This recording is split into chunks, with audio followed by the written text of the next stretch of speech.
তিন গোয়েন্দা সিরিজের আমাদের আজকের গল্পটি হচ্ছে সাপমোচন।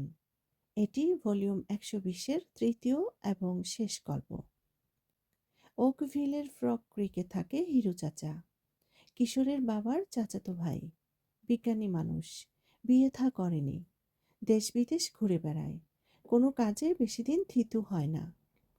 তার বাড়ির পিছনের জঙ্গলে একটি ট্রি হাউস আবিষ্কার করেছে তিন গোয়েন্দা। ট্রি হাউসে বইয়ের ছড়াছড়ি, ওটায় চেপে জাদুর মতো বইয়ে উল্লেখিত বিভিন্ন জায়গায় চলে যেতে পারে ওরা। একটা ছবি নির্দেশ করতে হয় শুধু, ব্যাস সেখানে পৌঁছে যাওয়া যায়। ট্রি হাউসটা মর্গান লে ফের, মর্গান রাজা আর্থারের আমলের এক জাদুকরী লাইব্রেরিয়ান। টাইম ও স্পেসে ভ্রমণ করে সে, নানা ধরনের বই জোগাড় করে। বারান্দার সিঁড়ির ধাপে বসে রয়েছে রবিন, ফ্রগ ক্রিক বনভূমির দিকে চলে গেছে যে পথটা, সেদিকে চেয়ে। এই কিশোর, বলল ও, শুনতে পাচ্ছ? কিশোর আর মুসা ওর পাশে বসা, বই পড়ছে কিশোর। কি শুনবো? বলল কিশোর। টমি আমাদের ডাকছে, বলল রবিন। ঠাট্টা করছো তুমি, বলল মুসা। কিশোর কিন্তু রাস্তার দিকে চেয়ে উৎকণ্ঠ হলো। দূরাগত ঘেউ ঘেউ শব্দ কানে এলো। হুফ হুফ। কিশোরের মুখে চওড়া হাসি ছড়িয়ে পড়ল। এবার শুনেছ? বলল রবিন। হ্যাঁ, কিশোর বলল। এবার যাওয়ার সময় হলো। উঠে দাঁড়িয়ে ব্যাকপ্যাকটা তুলে নিল ও। দেরি হবে না, স্ক্রিন ডোর ভেদ করে চেঁচালো রবিন। ডিনারে দেরি করো না কিন্তু, হিরু চাচা বলল। করব না, জানালো মুসা। তিন বন্ধু রাস্তা ধরে ছুটে গিয়ে ফ্রগ ক্রিক বনভূমিতে ঢুকল। শীঘ্রই ওরা পৌঁছে গেল সবচেয়ে উঁচু ওক গাছটির কাছে। ওই যে জাদুর ট্রি হাউসটা, জানলা দিয়ে বেরিয়ে আছে ছোট্ট কালো এক নাক। হাই টমি, চেঁচালো রবিন। আমরা আসছি। হুফ, খুশির ডাক ভেসে এলো। রবিন দড়ির মইটা ধরে বাইতে শুরু করলো। মুসা আর কিশোর ওকে অনুসরণ করে ট্রি হাউসে উঠে পড়ল। বিকেলের রোদ পড়েছে গোল হয়ে, তার মাঝখানে বসা একটি কুকুর লেজ নাড়ছে। হাই টমি, বলল মুসা। তিন বন্ধু জড়িয়ে ধরল ওকে। কুকুরটা ওদেরকে চেটে দিল। মর্গ্যানের চিরকুটটা এখনো এখানে আছে, বলল রবিন। হ্যাঁ, বলল কিশোর। চিরকুটটা মুখস্থ হয়ে গেছে ওর। ওতে লিখা, এই কুকুরটার উপর জাদুর মায়া রয়েছে, তোমাদের সাহায্য ওর দরকার। ওর সাপমোচন করতে হলে বিশেষ একটা জিনিস পেতে হবে তোমাদেরকে। সেটি হচ্ছে ক্যাঙ্গারুর কাছ থেকে একটি উপহার। বুদ্ধি রাখো, সাহস রাখো, সাবধানে থেকো, মর্গ্যান। ক্যাঙ্গারুর কাছ থেকে একটা উপহার পেলেই মুক্তি পাবে টমি, সোৎসাহে বলল রবিন। আমরা অস্ট্রেলিয়া যাব, ক্যাঙ্গারু ওখানেই থাকে, জানালো মুসা। ফাইন, বলল রবিন। টমি কুই কুই করে কোনায় পড়ে থাকা একটা বই আঁচড়াতে লাগলো। কিশোর তুলে নিল ওটা, প্রচ্ছদটা বন্ধুদেরকে দেখালো। বইয়ের নাম অ্যাডভেঞ্চার ইন অস্ট্রেলিয়া। সুপার, বলল রবিন। টমির দিকে চাইল। ক্যাঙ্গারুর সাথে দেখা করতে চাস? হুফ হুফ। বইটা খুলল কিশোর। জঙ্গলের বড় এক ছবি, এছাড়া বিভিন্ন জন্তু জানোয়ারের ছোট ছোট ছবি। জঙ্গলের ছবিটায় তর্জনী রাখল কিশোর। আমরা ওখানে যেতে চাই, বলল ও। বাতাস বইতে শুরু করলো, বনবন করে ঘুরতে শুরু করলো ট্রি হাউসটা। দ্রুত, দ্রুত থেকে দ্রুততর গতিতে ঘুরছে। এবার সব কিছু স্থির হয়ে গেল, একদম স্থির। চোখ মেলল কিশোর। গনগনে রোদের বন্যায় ভেসে যাচ্ছে ট্রি হাউসের ভিতরটা। খাইছে, হ্যাটগুলো ভাগ্যিস ছিল, বলল মুসা। ওদের তিনজনের মাথাতেই হ্যাট, রোদ থেকে বাঁচা যাবে, বলল রবিন। জানলা দিয়ে বাইরে চাইল ওরা, টমিও।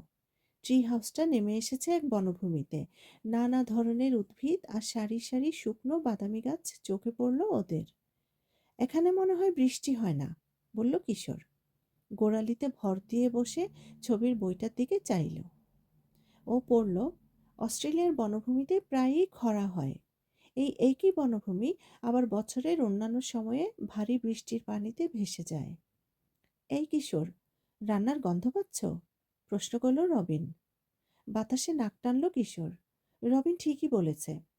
জানলা দিয়ে দৃষ্টি মেরে দিল কিশোর। দূরের গাছগাছালির মাথার উপরে ধোঁয়া ভাসছে। লোকজন হয়তো ওখানে ক্যাম্পিং করছে, বলল কিশোর। চলো গিয়ে দেখি, প্রস্তাব করল মুসা। ব্যাকপ্যাকে বইটা রেখে দিল কিশোর। টমিকেও এখানে রাখো, বলল রবিন। তাই করল কিশোর। তারপর রবিন আর মুসাকে অনুসরণ করে নেমে এলো মই বেয়ে। মাটিতে নামার পর গরম বাতাসের ঝাপটায় হেড উড়ে যাওয়ার জোগাড়। ক্যাম্পাররা মনে হয় ওদিকটায় আছে, বলল রবিন। নীল আকাশে ভাসমান ধোঁয়ার দিকে তর্জনী দেখালো ও। উত্তপ্ত এক ফালি ফাঁকা জমির উপর দিয়ে হাঁটা ধরল ওরা। গাছপালা ঝোপঝাড়ের পাশ দিয়ে যাচ্ছে। শুকনো ফাটামাটির উপর দিয়ে গিরগিটিরা দৌড়ে পালালো। হুফ হুফ, টমি ডাক ছাড়ল কিশোরের ব্যাকপ্যাক থেকে। হোয়া বলে উঠল কিশোর। একজোড়া বিশাল হাস্যকর চেহারার পাখি বেরিয়ে এলো ঝোপের পিছন থেকে। ওরা মাথায় 3 বন্ধুর চাইতে লম্বা। মোটা শরীর, লম্বা সরু পা আর লম্বা লিকলিকে গলা ওদের। কারা এরা? প্রশ্ন করল রবিন। ব্যাগ খুলে অস্ট্রেলিয়ার বইটা বের করল কিশোর। পাখিগুলোর একটা ছবি খুঁজে পেল। এরা এমু, বলল। জোরে জোরে পড়ল। এমু এক ধরনের প্রকাণ্ড পাখি, যারা উড়তে পারে না। এরা ঘন্টায় প্রায় 30 মাইল গতিতে ছুটতে পারে। বেশ ফাস্ট বলতে হবে, বলল মুসা। কিশোরের ব্যাকপ্যাক থেকে লাফিয়ে পড়ে আজব পাখি দুটোর উদ্দেশ্যে গর্জে উঠল টমি। এমু দুটো টমির দিকে অহংকারী চোখে চাইল। এবার ঘুরে দাঁড়িয়ে চলে গেল সগর্বে। দেখো দেখো, একটা জ্যান্ত টেডি বিয়ার, বলে উঠল নথি। মুখ তুলে চাইল কিশোর। ন্যাড়া জমিটার কিনারে একটা গাছ, সেদিকে দৌড়ে গেল রবিন। জ্যান্ত টেডি বিয়ার একটা গাছে গুটিসুটি মেরে রয়েছে। খাইছে, কি সুন্দর, ফিসফিস করে বলল মুসা। প্রাণীটা অঘরে ঘুমোচ্ছে। বড় বড় গোল কান, কালো নাক আর পশমী দেহ ওটার। পায়ে লম্বা খোদাই করা থাবা। এটা কোয়ালা, বলল কিশোর। আস্ত একটা কুম্ভকর্ণ, বলল রবিন। ওটা নরম লোমে হাত বুলিয়ে দিল। বড় বড় চোখ মেলে ওর দিকে চাইল শান্ত প্রাণীটা। অস্ট্রেলিয়ার বইটাতে কোয়ালার একটা ছবি খুঁজে পেল কিশোর। ও পড়ল। কোয়ালারা ভালুক নয়, ক্যাঙ্গারুর মতো থলিবাহিত প্রাণী। এই ধরনের প্রাণীদের মায়েরা সন্তানদেরকে পেটের থলিতে করে বয়ে বেড়ায়। খাইছে, বলে উঠল মুসা। কিশোর পড়ে চলল। কোয়ালারা বেশিরভাগ সময় গাম গাছের পাতা খায়। গাম গাছ উজাড় করে ফেলায় ওদের অসুবিধে হচ্ছে। দাবানলও ওদের জন্য একটা বড় হুমকি। কোয়ালারা ধীরগতির জীব, আগুন আর ধোঁয়া থেকে ছুটে পালাতে পারে না। কুম্ভকর্ণের সমস্যাটা কোথায়? কোয়ালাকে প্রশ্ন করল রবিন। শরীর খারাপ করছে? না, তা নয়, বলল কিশোর। শোনো, ও আরেকটুখানি পড়ল বইটা থেকে। ক্যাঙ্গারুদের মতো কোয়ালারাও দিনে ঘুমায় আর রাতে ব্যস্ত থাকে। কোয়ালা অর্থ পানিহীন, কারণ কোয়ালারা সহজে পানি পান করে না। গাছের পাতা থেকে পানির বিকল্প হিসাবে ভেজা ভাব গ্রহণ করে ওরা। ঠোঁট চাটল কিশোর। গলা শুকিয়ে গেছে। পানির তেষ্টা পেয়েছে, বলল ও। পানির কথা পড়লাম কি না? আমারও, বলল মুসা। টমি হাঁফাচ্ছে, বোধহয় ওরও পিপাসা পেয়েছে। চলো, ওই ক্যাম্পারদেরকে খুঁজে বের করি, দীর্ঘশ্বাস ফেলে বলল কিশোর। ওরা হয়তো আমাদেরকে পানি দিতে পারবে। টমিকে পেকে তুলে নিল ও। বগলের তলায় বইটা গুঁজে হাঁটা ধরল। হঠাৎই জোরালো কর্কশ এক শব্দ কানে এলো ওদের। খাইছে। কিসের শব্দ? বলল কিশোর। শুষ্ক বাতাসে আবারও ধ্বনিত হলো জোরালো শব্দটা। ঘেউ ঘেউ করে উঠল টমি। 3 গোয়েন্দা ঘুরে দাঁড়ালো ফাঁকা জমিটায়। শব্দটা কোথা থেকে আসছে অনুমান করা কঠিন। ভয়ঙ্কর শব্দটা আবারও শোনা গেল। ওদিকে, বলল রবিন। গাম গাছে বসে থাকা একটা পাখির উদ্দেশ্যে ইশারা করল। বাদামি পালক, বড়সড় মাথা আর লম্বা ঠোঁট পাখিটির। 3 বন্ধুর দিকে চেয়ে রয়েছে ওটা। আবার ডেকে উঠল। খাইছে, বলল মুসা। বইতে পাখিটার বর্ণনা পেল কিশোর। পাখিটার নাম কুকাবুরা। এই পাখিকে নিয়ে একটি জনপ্রিয় গানও রয়েছে। কুকাবুরাকে হাস্যময় গাধাও বলা হয়, কারণ গাধার ডাকের সঙ্গে পাখিটার করা অদ্ভুত শব্দের মিল পাওয়া যায়। গানটা আমি জানি, বলল মুসা। গাইতে লাগলো। Kookaburra sits on the old gum tree, Merry Merry King of the bush is he. গান থামালো মূসা। খাইছে? ওই যে আরেকটা চিড়িয়া। কোথায়? বলল কিশোর। অগভীর নোংরা এক গর্তে শুয়ে রয়েছে নীলচে এক পিণ্ড। বেঁচে আছে? রবিনের প্রশ্ন। কাছে এলো ওরা। শ্বাস নিচ্ছে মনে হচ্ছে। চিত হয়ে শুয়ে রয়েছে পিণ্ডটা। একটা প্রাণী, বুকের উপরে থাবা আড়াআড়িভাবে রাখা। প্রকাণ্ড পা, লম্বা কান, হরিণের মতো মুখ আর লম্বা লেজ ওটার। পেটটা অসম্ভব ফোলা। এমনি সময় খুদে এক মাথা বেরিয়ে এলো ওটার পেটের ভিতর থেকে। ক্যাঙারু, বলল মূসা। পেটের মধ্যে বাচ্চা? বলল রবিন। গ্রেট, বলল কিশোর। মনে নেই ক্যাঙারুর কাছ থেকে উপহার পেতে হবে আমাদের? ওদের গলা শুনে জেগে গেল ক্যাঙারুটা। লাফিয়ে উঠল অগভীর বিছানা ছেড়ে। তিন বন্ধুর দিকে চেয়ে ওটা। থলে থেকে উকি দিচ্ছে বাচ্চাটা। খুর দাপালো ক্রুদ্ধ মা ক্যাঙারু। সরি, আমরা তোমাদের ঘুম ভাঙাতে চাইনি, বলল রবিন। কৌতূহলী চোখে রবিনকে জরিপ করলো প্রাণীটা। এবার প্রকাণ্ড এক লাফে ওর দিকে এগুলো। ওটাকে অনুসরণ করে রবিনও লাফ দিল। ক্যাঙারুটার খুশি দেখে কে রবিনের সঙ্গে রীতিমতো লাফালাফির প্রতিযোগিতা জুড়ে দিল। কিশোরের মনে হলো যুগল নৃত্য চলছে। বই থেকে পড়ল কিশোর। থলিবাহিত প্রাণীদের মধ্যে ক্যাঙারু সবচাইতে বিখ্যাত। ক্যাঙারুর বাচ্চাকে জোয়ি বলা হয়। বিজ্ঞানীরা ক্যাঙারুকে বলেন ম্যাক্রোপড, যার অর্থ বিগফুট। বড় পায়ের সাহায্যে ক্যাঙারু দুনিয়ার যে কোনো প্রাণীর চাইতে উঁচুতে লাফ দিতে পারে। এক লাফে ক্যাঙারু একটা স্কুল বাস পর্যন্ত টপকে যেতে পারে। ওর সাথে লাফিয়ে পারবে না তুমি, রবিন, বলল মূসা। পা আবারও দাপালো ক্যাঙারুটা। কি হলো? প্রশ্ন করল রবিন। জমে গেছে প্রাণীটা। গরর। টমি গর্জে উঠল কিশোরের ব্যাকপ্যাক থেকে। কাছেই কয়েকটা ঝোপ নড়ে উঠল। পর মুহূর্তে তিনটে কুকুর উদয় হলো। বালিরঙা কুকুরগুলো দেখতে হিংস্র। আবারও ডাক ছাড়ল টমি। কিন্তু কুকুরগুলো ক্যাঙারুটার দিকে এগিয়ে এলো। হঠাৎই লাফ দিয়ে সরে গেল মা ক্যাঙারুটা। কুকুরগুলো ধাওয়া করলো ওকে। ক্যাঙারুটা লাফিয়ে উঠে পাক খেলো মাঝ বাতাসে এবং ল্যান্ড করলো ভিন্ন একদিকে। এবার একে বেঁকে পাথর আর ঝোপঝাড়ের উপর দিয়ে পালালো। স্বগর্জনে কুকুর তিনটে তাড়া করলো মা ও তার বাচ্চাকে। হায় খোদা, চেঁচিয়ে উঠল রবিন। ওকে আমাদের বাঁচাতে হবে। কুকুরগুলোর পিছু ধাওয়া করলো ও। হুফ হুফ হুফ, কিশোরের কাঁধের উপর থেকে ডাক ছাড়ল টমি। বইটা বগল দাবা করে রবিনের পিছু নিল কিশোর, আর ওকে অনুসরণ করলো মূসা। শুকনো ফাটা জমির উপর দিয়ে ঘন ঝোপঝাড় আর ছড়ানো ছিটানো পাম গাছের পাশ দিয়ে ছুটছে ওরা। রবিনের উপর চোখ রেখেছে কিশোর। হঠাৎই থমকে দাঁড়ালো রবিন। ঘুরে দাঁড়িয়ে হাঁটুতে ভর দিয়ে বসে পড়ল। কি হয়েছে? পেছন থেকে চেঁচালো মূসা। এসে দেখে যাও, বলল নথি। রবিনের কাছে পৌঁছল ওরা। ওর পাশে ঘাসের উপরে বাচ্চা ক্যাঙারুটা কাঁপছে। ভয় পাস না, রবিন বলছে। এবার কিশোরের দিকে মুখ তুলে চাইল। ওর মা কোথায়? ওকে ফেলে গেল কেন? জানি না, বলল কিশোর। ব্যাগটা মাটিতে রেখে অস্ট্রেলিয়ার বইটা বের করলো। ব্যাগ থেকে লাফিয়ে বেরিয়ে এলো টমি। কুকুর ছানাটা বাচ্চা ক্যাঙারুটার গায়ের গন্ধ নিতে চেষ্টা করলো।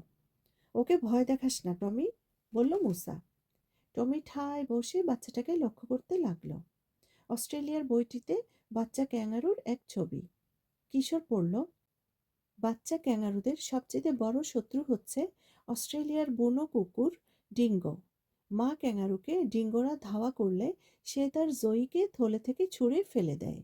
ওজন কমে গেলে জোরে আরও দূরে লাফ দিতে পারে সে। ডিঙ্গোদেরকে মা ক্যাঙারু বাচ্চার থেকে সরিয়ে নিয়ে যায়।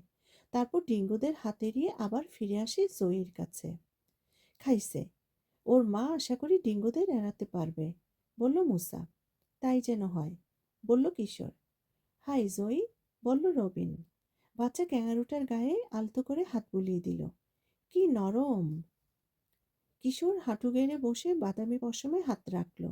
অসম্ভব নরম। লাজুক ক্যাঙারু ছানা বড় বড় বাদামি চোখ মেলে চেয়ে রইল কিশোরের দিকে। থরথর করে কাঁপছে। ভয় পাস না জয়ী, বলল মূসা। তোর মা এক্ষুনি চলে আসবে। জয়ী লাফিয়ে সরে গেল ওদের কাছ থেকে, মাটিতে রাখা কিশোরের প্যাকের দিকে এগুলো। পর মুহূর্তে বাচ্চা ক্যাঙারুটা লম্বা এক লাফে ডাইভ দিল প্যাকের ভিতরে। গোটা শরীর ঢুকে গেল, বড় বড় ঠ্যাং দুটো বাইরে বেরিয়ে রইল। এবার চিত হয়ে তিন বন্ধুর দিকে ফেলফেল করে চেয়ে রইল। হেসে উঠল ওরা। ও ভেবেছে তোমার প্যাকটা মায়ের থলি, বলল রবিন। ওটাকে উল্টো করে দাও, মায়ের থলের মতো লাগবে। মাটিতে অস্ট্রেলিয়ার বইটা নামিয়ে রাখল কিশোর। রবিন এবার কিশোরের পিঠের বদলে বুকে প্যাকটা ঝুলাতে সাহায্য করল। খাইছে, তোমাকে এখন মা ক্যাঙ্গারুর মতো লাগছে, বলল মুসা। হায় আল্লাহ, বলল কিশোর। বাচ্চাটার নরম লোমে হাত বুলিয়ে দিল ও। তোর মা না ফেরা পর্যন্ত নিশ্চিন্তে বসে থাক, জয়ীকে বলল ও। কোনো চিন্তা করিস না। কি রে জয়ী, ঘাস খাবি? জিজ্ঞেস করলো রবিন। এক মুঠো ঘাস ছিঁড়ে জয়ীকে দিল ও। রবিনের দিকে দৃষ্টি ধরে রেখে ঘাস চিবোলো বাচ্চাটা। মাটা তাড়াতাড়ি ফিরলেই হয়, বলল মুসা। হুম, বলল রবিন। শুকনো জঙ্গলের চারধারে নজর বুলিয়ে নিল। মা ক্যাঙারুটার ছায়াও দেখা গেল না। কিন্তু কিশোরের চোখে ধরা পড়ল অন্য কিছু একটা। দেখো, বলল ও। আকাশের ধোঁয়া এখন কালো মেঘে পরিণত হয়েছে। পোড়া কাঠের গন্ধ জোরালো। ওই ক্যাম্পাররা কি করছে? বলল রবিন। বনফায়ার করছে নাকি? হঠাৎই ভয় লেগে উঠল কিশোরের। যদি যদি দূরের এক গাছে আচমকা আগুন ধরে গেল। দাবানল, চেঁচিয়ে উঠল গোয়েন্দা প্রধান। দাবানল, বলে উঠল রবিন। শুকনো কাঠে খুব দ্রুত আগুন ছড়াবে, বলল কিশোর। আমাদেরকে শীঘ্রই এখান থেকে বেরোতে হবে। খাইছে, জয়ীকে রেখে যাই কি করে? মুসা বলল। ওকে সাথে নিয়ে যাব, বলল কিশোর। কিন্তু ওর মা যদি ফিরে আসে? রবিন প্রশ্ন করল। উপায় নেই, জানালো কিশোর। ঠিক এই সময় এক কুকামুড়া ডাকতে ডাকতে উড়ে গেল মাথার উপর দিয়ে। এমুড়া ছুটল ঊর্ধ্বশ্বাসে। বাতাসে ধোঁয়ার গন্ধ, শ্বাস নিতে কষ্ট হচ্ছে। আগুন দ্রুত ছড়িয়ে পড়ছে। শিগগির চলো, ট্রি হাউসে ফিরে যাই, নইলে ওটাও পুড়ে যাবে, জরুরি তাগিদ কিশোরের কণ্ঠে। ট্রি হাউসটা কোন দিকে? রবিনের জিজ্ঞাসা। আমি শিওর নই, জানালো কিশোর। গাছের মাথা ঢাকা পড়েছে ধোঁয়ার আড়ালে, চোখ জ্বালা করছে ওদের। আগে ধোঁয়ার হাত থেকে পালাই, চলো। কিশোর, মুসা আর টমি দৌড়ানোর জন্য ঘুরে দাঁড়ালো। পেকের ভিতরে মাথা লুকালো বাচ্চা ক্যাঙারুটা। আমি এখনই আসছি, একটা জিনিস নেব শুধু, বলল নথি। কি? জবাব চাইল মুসা। কিন্তু রবিন উল্টো দিকে ছুট দিয়েছে। ফিরে এসো রবিন, চেঁচালো কিশোর। ফটফট শব্দ তুলে গাছ থেকে ডাল ভেঙে পড়ছে। চারদিক ঢেকে যাচ্ছে ঘন ধোঁয়ায়। হুফ হুফ, কিশোরের দম বন্ধ হয়ে এলো। কাশতে কাশতে চোখ রগড়ালো ও। বাতাস ক্রমেই গরম হয়ে উঠছে। উপায় নেই, রবিনকে রেখেই দৌড়াতে হবে। হুফ হুফ, সামনের দিক থেকে টমির ডাক শোনা গেল। রবিন, জলদি এসো, অসহায়ের মতো ডাকলো মুসা। এবার দৌড় দিল টমির পিছন পিছন। ঝোপঝাড় ভেদ করে টলতে টলতে ছুটছে ওরা। অনুসরণ করছে টমির গর্জন। ব্যাগটা ভয়ানক ভারী ঠেকছে। দু হাতে ওটাকে তুলে ধরে দৌড়াতে লাগলো কিশোর। হঠাৎই রবিনের চিৎকার শুনতে পেল ওরা। এই যে, এদিকে এসো, চলে এসো, পাল্টা চেঁচালো মুসা। তপ্ত ধোঁয়ার কুয়াশা ভেদ করে উদয় হলো রবিন। বেদম কাশছে, চোখ বেয়ে দরদর করে পানি গড়াচ্ছে। কোয়ালাটাকে বইছে ও। চলে এসো, টমিকে ফলো করো, চিৎকার ছাড়ল কিশোর। হুফ হুফ। কিশোর আর রবিন জয়ী আর কোয়ালাটাকে বইছে। গুমোট ধোঁয়া ভেদ করে আসা টমির গর্জন অনুসরণ করে ছুটছে ওরা। শেষমেশ অতিকায় এক পাথরের কাছে এসে হাজির হলো সবাই। হুফ হুফ। এক শৈলশিরার উপর দাঁড়িয়ে টমি, ওর পিছনে এক গুহামুখ। টমি আবারও ডেকে উঠে গুহার ভিতরে উধাও হলো। ফলো হিম, বলল রবিন। তিন বন্ধু শৈলশিরায় উঠে গুহার ভিতরে পা রাখল। বাইরের চাইতে ভিতরের বাতাস স্বচ্ছ আর ঠান্ডা। কিছুই দেখতে পাচ্ছি না, বলল কিশোর। ক্যাঙারু ছানাটার মাথা চাপড়ে আদর করল। আমিও, সায় দিল রবিন। হুফ হুফ, টমির ডাক ফলো করতে হবে, বলল রবিন। এসো, হাতে হাতে ধরি। খালি হাতটা কিশোরের দিকে এগিয়ে দিল। কিশোর হাত বাড়ালো মুসার উদ্দেশ্যে। মুসা ওপর হাতটা বাড়িয়ে দেয়াল স্পর্শ করল। জয়ী ব্যাগের মধ্যে নড়েচড়ে উঠল। আধার ভেদ করে পা বাড়ালো 3 বন্ধু। হুফ! টমি ডাক ছেড়ে ওদেরকে টেনে নিয়ে যাচ্ছে। হুফ হুফ হুফ হুফ! হঠাৎই কিশোর অনুভব করলো পায়ে কিছু একটা বাড়ি খেয়েছে। থমকে দাঁড়িয়ে সভয়ে শ্বাস টানল ও। কি? প্রশ্ন করল মুসা। টমি ওর লেজটা নাড়াচ্ছিল। বাড়ি দিয়েছে কিশোরের পায়ে। কি রে? বলল কিশোর। কি খবর? গর্জে উঠল টমি। ও গর্জাতেই অদ্ভুত এক ঘটনা ঘটল। সাদা এক দাগ দীপ্তি ছড়ালো বাতাসে। দাগটা এঁকে বেঁকে প্রকাণ্ড এক সাপের রূপ নিল। সাপটার নিচে কয়েকটা জলজলে হাতের ছাপ ফুটে উঠল। কিশোরের হাতে চাপ দিল রবিন। মনে হয় দেয়ালে আঁকা ওটা। কিন্তু জিনিসটা কি? ফিসফিস করে প্রশ্ন করল কিশোর। জানি না, বলল মুসা। কিশোরের হাত ছেড়ে দিল রবিন। একটা হাতে ছাপের ভিতরে হাত রাখল। কিশোর আর মুসাও তাই করল। উজ্জ্বল ছবি সত্ত্বেও পাথরটা মসৃণ আর ঠান্ডা ঠেকল ওদের কাছে। মনে হচ্ছে যেন শ্বাস নিচ্ছে। এই সময় আধার ফুঁড়ে ভুতুড়ে এক শিশের শব্দ ভেসে এলো। তারপরে গুরুম গুরুম করে প্রচণ্ড এক শব্দ। কি হলো? দেয়াল থেকে চট করে হাত সরালো মুসা। গুরুম শব্দটা আবারও হলো, বাজের শব্দের মতো, বলল রবিন। হুফ হুফ! টমি চলে যাচ্ছে, বলল মুসা। কিশোরের হাত চেপে ধরল রবিন। ঘুরে দাঁড়িয়ে ফিরে চলল যে পথে এসেছিল। হুফ! খুদে কুকুরটাকে অনুসরণ করে চলল ওরা, যতক্ষণ না আলোর রেখা দেখতে পেল। বিজলি, বলল কিশোর। বিজলি আর বাজ। আমরা গুহার মুখের কাছে এসে পড়েছি। ইয়ে! খুশিতে চিৎকার ছাড়ল। রবিন গুহামুখের দিকে টানল কিশোরকে। পরক্ষণে ওরা বেরিয়ে এলো ঝমঝম বৃষ্টির মধ্যে। 3 বন্ধু টমি, জয়ী আর কোয়ালাটার মাথায় বৃষ্টি পড়ছে। রবিন হা করে বৃষ্টির পানির ফোঁটা মুখে নিল। কিশোর আর মুসাও তাই করল। পানিটা অত্যন্ত সুস্বাদু লাগলো ওদের কাছে। কিশোর বনভূমির দিকে চেয়ে দেখে কুয়াশাচ্ছন্ন ধোঁয়া উঠছে পোড়া মাটি আর জ্বলন্ত ঝোপঝাড় থেকে। ভারী বর্ষণে নিভে যাচ্ছে দাবানল। তোর আর ভয় নেই, কলাটাকে বলল রবিন। তোকে সুন্দর দেখে একটা গাম গাছে তুলে দেব, তারপর আরামসে ঘুমাবি। ওই গাছটা পড়ে নি, বলল কিশোর। অক্ষত গাম গাছটার কাছে হেঁটে এলো ওরা। দুটো ডালের মাঝখানে কোয়ালাটাকে রেখে দিল রবিন। ঘুমা, মনে কর আগুনটা স্বপ্নে লেগেছিল, বলল ও। গুড নাইট, বলল মুসা। কোয়ালাটা কৃতজ্ঞ চোখে ওদের দিকে দুমুহূর্ত চেয়ে রইল। এবার চোখ মুদে ঘুমে তলিয়ে গেল। মুসা দীর্ঘশ্বাস ফেলে চারদিকে দৃষ্টি বুলালো। খাইছে। ভাগ্যিস ঝড়টা এসেছিল। মৃদু হাসল রবিন। ওটা স্রেফ ভাগ্য ছিল না, ম্যাজিকের হাতও ছিল, বলল ও। ম্যাজিক? কিশোর বিস্মিত। হ্যাঁ, জলজলে হাতের ছাপ আর সাপ, বলল রবিন। ওরাই কোনোভাবে ঝড়টাকে এনেছে। ধ্যাত! কথাটাকে উড়িয়ে দিল কিশোর। জয়ী নড়ে উঠল প্যাকের মধ্যে।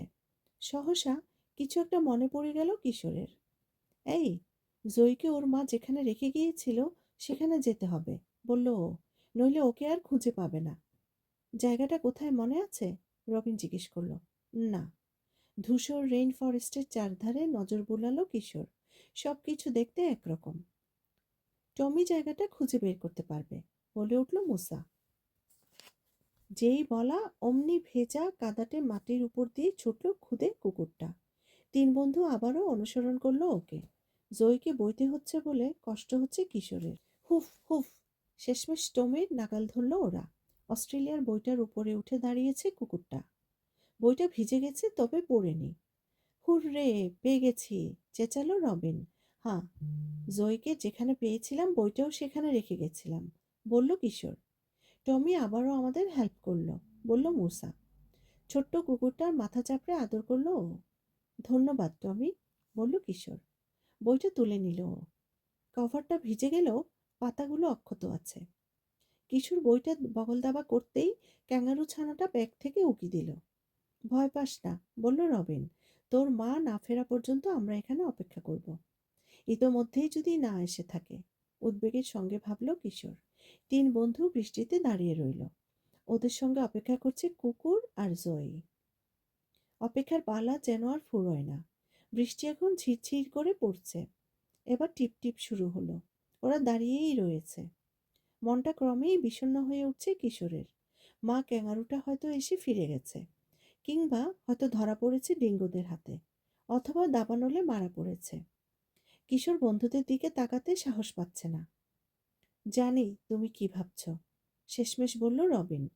কিশোর জয়ীর মাথায় হাত বুলিয়ে দীর্ঘশ্বাস ফেলল। আরেকটু দেখি, মাটা না এলে একে বাড়ি নিয়ে যাব, বলল ও। হুফ, শোনো, বলল রবিন। কান পাতল কিশোর। প্রথমে শব্দটা ক্ষীণ শোনালো, তারপর জোরালো হলো। ছপ ছপ শব্দ। কাদা মারিয়ে আসছে বিগফুট। গাছগাছালির ওপার থেকে ছপছপ করে বেরিয়ে এলো মা ক্যাঙারু। ওদের কাছ থেকে 10 ফিট দূরে থেমে দাঁড়ালো ও। মুহূর্তের জন্য স্থাণু হয়ে গেল সবাই। শ্বাস চেপে রেখেছে। এ সময় জয়ী কিশোরের ব্যাগ থেকে লাফিয়ে পড়তে চাইল। দাঁড়া দাঁড়া, বলল কিশোর। ব্যাগটা মাটিতে নামিয়ে রাখলো ও। বাচ্চা ক্যাঙারুটা লাফিয়ে পড়ল, আবার লাফ দিল, তারপর আবার। এবার ডাইভ দিয়ে সোজা মায়ের পেটের থলেতে। মাথা বের করে তিন বন্ধুর দিকে চাইল ও। আনন্দে হাততালি দিয়ে উঠল তিন বন্ধু। খুব খুশি, বলল রবিন। মাও, যোগ করল মুসা। জয়ীর দিকে চেয়ে রয়েছে ক্যাঙারু মা। ছোট থাবা দিয়ে বাচ্চাটার মাথা চাপড়ে দিল। এবার নরম চোখে তিন বন্ধুর দিকে চাইল। আমাদেরকে ধন্যবাদ জানাচ্ছে, বলল কিশোর। ইউ আর ওয়েলকাম, বলল রবিন। ক্যাঙারুটা এবার ঝুঁকে পড়ল। তারপর সামনের থাবা দিয়ে ভেজা ঘাস থেকে তুলে নিল ছোট্ট এক টুকরো বাকল। তিন বন্ধুর উদ্দেশ্যে বাকলের টুকরোটা বাড়িয়ে দিল ও। কিশোর নিল ওটা। হায় আল্লাহ, এটা ক্যাঙারুর কাছ থেকে পাওয়া আমাদের উপহার, বলল ও। ক্যাঙারুটা এবার শূন্যে লাফিয়ে উঠল, তারপর পোড়া বনভূমি থেকে লাফাতে লাফাতে চলে গেল। ধন্যবাদ, চেঁচালো কিশোর। বাই, বলল মুসা। Good luck. হুফ হুফ, ডাক ছাড়ল কুকুরটা। বৃষ্টি থেমে গেছে। বাকলটা পরখ করল কিশোর। ওতে খুদে এক ছবি আঁকা, ঠিক গুহার সাপটার মতো। সাপটার কি অর্থ কে জানে, বলল ও। অস্ট্রেলিয়ার বইটার ভেজা প্রচ্ছদ খুলল কিশোর। স্যাঁতসেঁতে পাতাগুলো উল্টালো সাবধানী হাতে। সাপের ছবিটার মতো আঁকা এক ছবি খুঁজে পেল ও। শোনো, বলল কিশোর। পড়ল। আদিবাসীরা অস্ট্রেলিয়ায় 40,000 বছর ধরে বাস করছে। ড্রিম টাইমে ওদের সব অলৌকিক ঘটনাগুলো ঘটে। ড্রিম টাইম অর্থাৎ স্বপ্ন সময়ে আছে এক রংধনু সাপ, জীবনদানকারী বৃষ্টি দেয় সে। আদিবাসী শিল্পীরা রংধনু সাপের ছবি আঁকে গুহার দেয়ালে আর বাকলের টুকরায়। বিশেষ বিশেষ উৎসবে তারা তাদের হাতের ছাপ এঁকে দেয় রংধনু সাপের দেহে। এভাবে জাদুর সাপটিকে সম্মান জানায় তারা। দেখলে, এবার সব ব্যাখ্যা পাওয়া গেল, বলল রবিন। কি ব্যাখ্যা, জবাব চাইল মুসা। আমরা হাত রেখেছিলাম রংধনু সাপের ছবিতে, বলল রবিন। ব্যাপারটা ছিল বিশেষ এক অনুষ্ঠানের মতো, আর তাই রংধনু সাপ বৃষ্টি পাঠিয়ে দাবানল নিভিয়ে দিয়েছে। ভ্রু কুঁচকাল কিশোর। কিন্তু ওটা তো সত্যিকারের কোনো প্রাণী নয়, বলল ও। স্বপ্নের সময়ে আসে ওটা, বাস্তবে নয়। মৃদু হাসল রবিন। তাহলে এটার কি ব্যাখ্যা দেবে তুমি, বলল ও। আকাশের দিকে নির্দেশ করল। মেঘ নেই, সূর্য বেরিয়ে এসেছে। অস্ট্রেলিয়ার নীলাকাশে অপূর্ব সুন্দর এক রংধনু উদয় হয়েছে। খাইছে, ফিসফিস করে বলল মুসা। বাতাস যদিও গরম, শিউরে উঠল ও। টমি আমাদেরকে ছবিটার কাছে নিয়ে গিয়েছিল, বলল রবিন। ওকে আমাদের ধন্যবাদ জানানো উচিত। গুহার রংধনু সাপের কথাও জানলো কিভাবে, প্রশ্ন করল কিশোর। বলেছিলাম না, ওর সঙ্গে জাদু আছে, বলল নথি। খুদে কুকুরটার দিকে চাইল ওরা।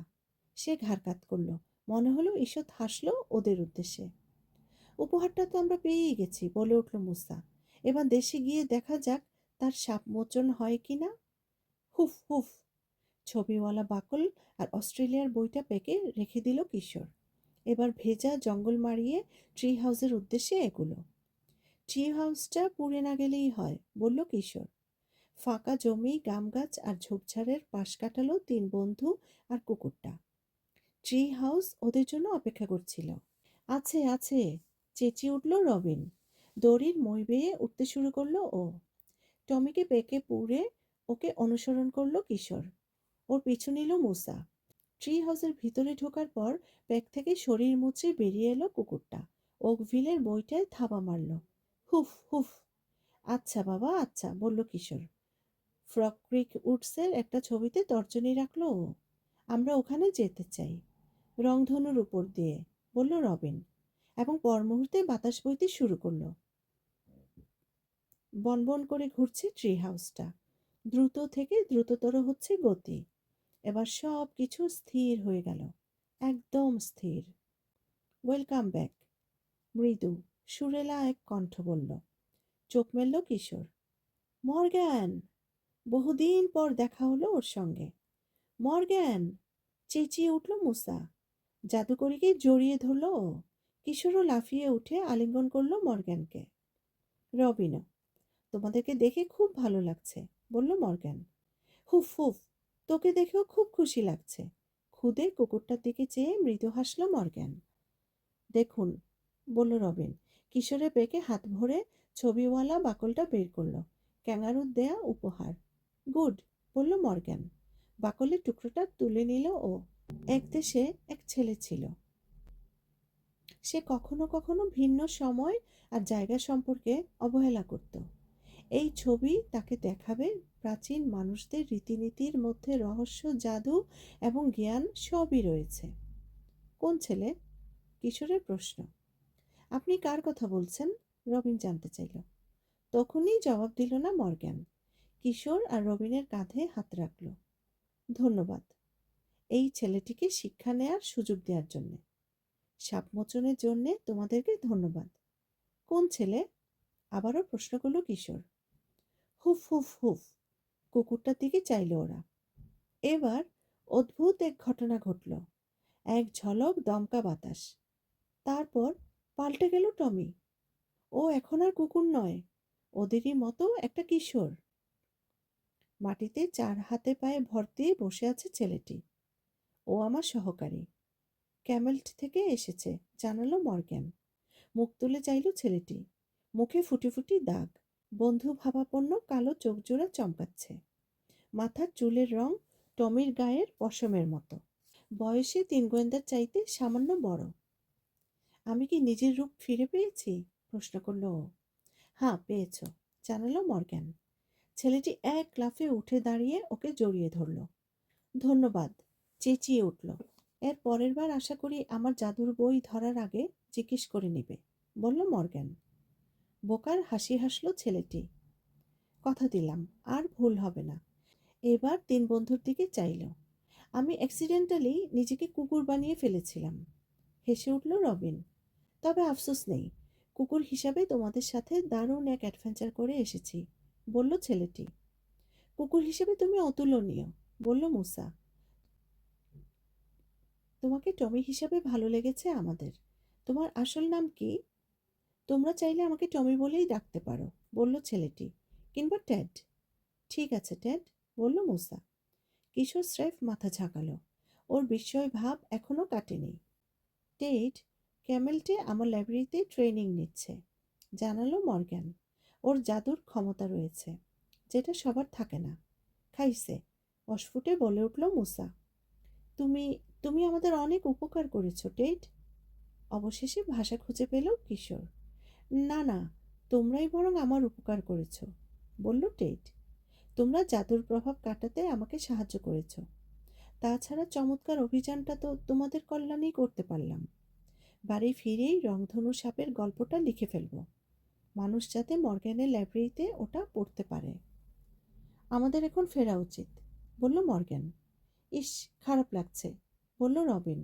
আমারও, গলা মেলালো কিশোর আর মুসা। আবার আমাদের দেখা হবে, বলল টেড। তাই যেন হয়, বলল মুসা। হ্যাঁ, বলল রবিন। বাই। মই বেয়ে নামতে লাগলো ও। কিশোর ওর ব্যাগটা তুলে নিল। ভারী হৃদয় নিয়ে রবিনকে অনুসরণ করলো ও আর মুসা। 3 বন্ধু মাটিতে নেমে মুখ তুলে চাইল। জানালায় দাঁড়িয়ে মর্গ্যান আর টেড। শেষ বিকেলের আলোয় দুজনই যেন আভা ছড়াচ্ছে। জাদুর ট্রি হাউস শিগগির তোমাদের জন্য ফিরে আসবে, বলল মর্গ্যান। কথা দিচ্ছি। ও হাত নাড়ল। তিন বন্ধু পাল্টা হাত নাড়ল। গুড বাই কিশোর, মুসা, রবিন, বলল মর্গ্যান। হুফ, ডাক ছাড়ল টেড। পর মুহূর্তে দমকা বাতাস উঠল। উধাও হয়ে গেল জাদুর ট্রি হাউস। দীর্ঘ দু মুহূর্ত ফাঁকা গাছটার দিকে চেয়ে রইল ওরা। ডিনার খাবে না? মৃদু গলায় বলল রবিন। মাথা ঝাঁকালো কিশোর। ফ্রক ক্রিক উডস ভেদ করে নিঃশব্দে হাঁটছে। হতবিহ্বল হয়ে রইল কিশোর।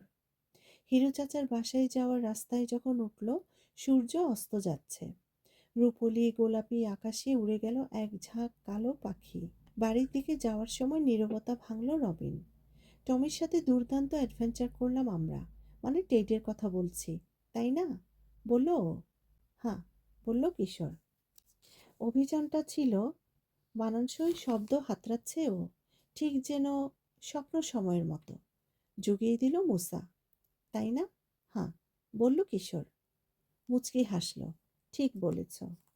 কিশোর, মুসা, রবিনের সাথে পরবর্তী অ্যাডভেঞ্চারে বেরিয়ে পড়তে চাইলে আজই আমাদের লুরিনার গল্পকথা চ্যানেলটি সাবস্ক্রাইব করে বেল আইকনটি প্রেস করে রাখুন।